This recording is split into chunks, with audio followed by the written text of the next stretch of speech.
tá certo? Vamos agora relembrar todo o nosso conteúdo da aula de hoje, tá certo?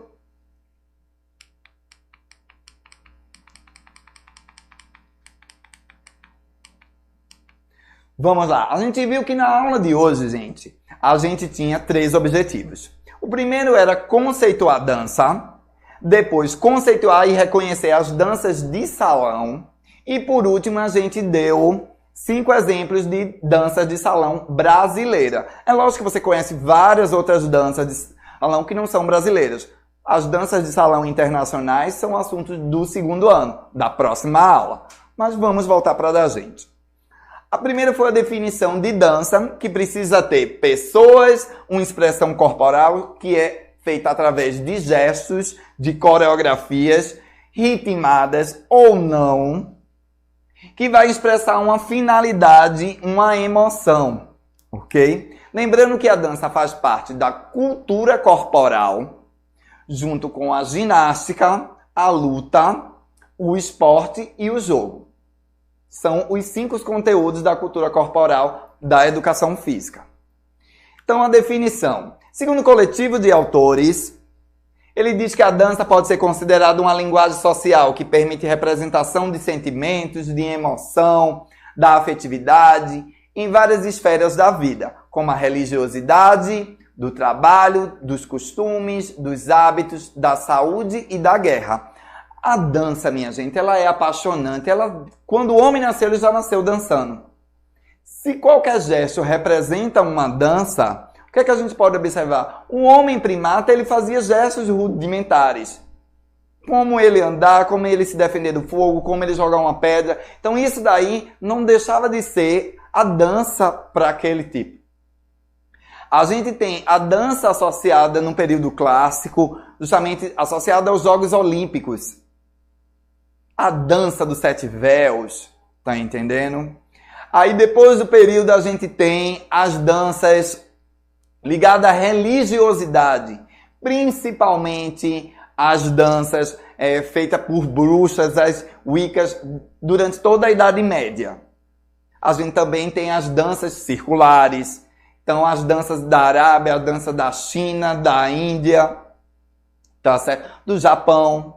A partir do século XVIII e XIX, a gente surge um grande boom de dança, que é a dança moderna, com o balé. O balé e suas variações. Então, cada espaço, cada local, ele vai trazer a sua contribuição da dança. Tá certo?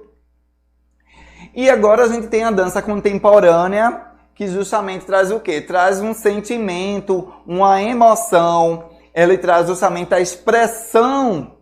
Eu posso expressar a questão, um fato social, que é muito que a gente vê hoje nos espetáculos. A gente viu que a dança de salão no Brasil foi introduzida em 1914, que o berço foi na Lapa, na Baixada Fluminense, e ela sofre influência de vários outros ritmos, como o bolero, o tango, a salsa, a mazurca, o calypso.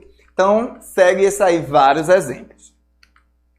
É uma dança de salão, é aquela que é dançada aos pares, socialmente, pode ser para lazer, pode ser de forma de entretenimento, para você só observar e ver o contemplativo, pode ser de interação social, quando você vai dançar para o outro, tá certo? Pode ser como no esporte, e aí a gente observa justamente a patinação artística, a gente também pode observar no nado sincronizado, a gente pode observar também na ginástica, o ritmo, no caso, né? E a gente selecionou 4 exemplos de dança de salão aqui, né? Para vocês. A gente falou sobre o samba de gafieira, que foi originado na Lapa. E a gente tem essa figura do malandro, o malandro conquistador que vai justamente seduzir a mulher e proteger com essa questão dessa roupa característica dele. E essa questão do cortejo, da elegância, onde numa mão ele domina ela e na outra ele protege o punhal ou o estilete, não é isso? É engraçado, gente, bem interessante essa figura, que você precisa identificar, gente, que em língua portuguesa, educação física vai estar junto da prova de linguagem. Então ele pode justamente colocar essa imagem daí e dizer qual é esse ritmo musical que está sendo dançado. Então é interessante você observar que sempre a gente vai ter dois casais, olha. A própria figura do malandro segurando a mulher. Então isso é o que caracterizaria o ritmo ser samba de gafieira. A gente viu o forró, né? Isso em todas as suas origens, tá certo? Surgido justamente forró, ele pode ser a dança, mas a dança está associada a vários outros gêneros musicais, como o shot, o baião, o arrastapé, o chachado. E ele não é um gênero único. Forró também pode ser designado como uma festa junina, né? Isso em todo o Nordeste. Tá certo? E também ele veio da palavra for all, ou seja, para todos. E aí eu falei sobre duas influências, né? Uma origem pernambucana e a outra origem do Rio Grande do Norte. Foi isso que eu falei. No forró, gente, eles sempre vão utilizar esses três instrumentos, que fica caracterizado do forró pé de serra, onde a gente tem o triângulo, a sanfona e a zabumba. Falei também sobre a questão dessa xilogravura de J. Borges, importante, um grande artista pernambucano, que mostra através de cordel, de desenhos e de pintura, toda a nossa cultura. Outra dança de salão que a gente falou foi justamente a quadrilha. A quadrilha, ela surgiu, veio com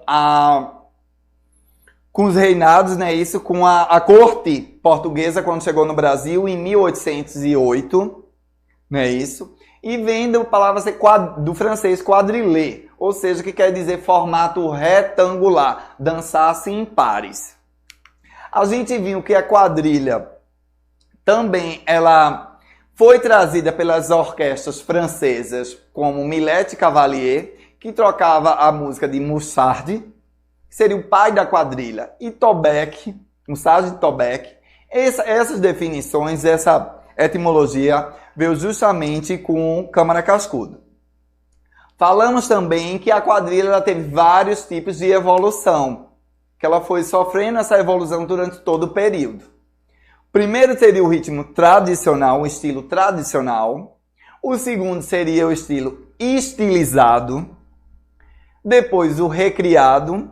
E por último, que é o que a gente está hoje, é a quadrilha junina. Ou seja, onde consegue englobar elementos dos outros estilos musicais. Esses foram os exemplos da dança de salão que a gente tem. Eu gostaria de ressaltar para vocês, gente, uma coisa antes de finalizar a aula. A dança, gente, ela é a conjunção perfeita entre aquilo que a nossa alma sente e que o nosso corpo consegue expressar. Vê que coisa bonita é isso daí. A dança, gente, ela é o prazer, ela surge essa arte que transforma os movimentos através de pessoas e sentimentos. Para eu passar alguma coisa, eu preciso expressar. Então, dance, dance, dance. Outra questão interessante que eu gostaria que vocês pudessem associar, é lógico que existem várias outras danças de salão, mas isso daí são conteúdos que tem, que a gente vai ver no segundo ano, são as danças de salões internacionais. Outra questão interessante que a gente pode também falar é justamente sobre as questões e as danças folclóricas. Folclóricas, populares, as danças de rua. O brega de hoje. A gente precisa entender como toda essa dança é modificada e associada a essa cultura de massa que a gente tem. Então é muito fácil a gente associar o brega à questão das comunidades e da cultura de massa. É importante você refletir, estudantes, sobre isso daí, sobre essa questão da massificação, principalmente do forró e do brega. Tá certo? Principalmente nessas 3 últimas décadas. Mas isso daí, você, professor, você, aluno, você pode estudar, papirar e se aprofundar muito mais sobre isso daí. Sobre esses novos ritmos de dança que estão surgindo. Será que a gente pode justamente propor qual seria o próximo ritmo de dança? E o soltinho, será que ele vai acabar mesmo? Deixo para vocês essa pergunta e um grande beijo para vocês.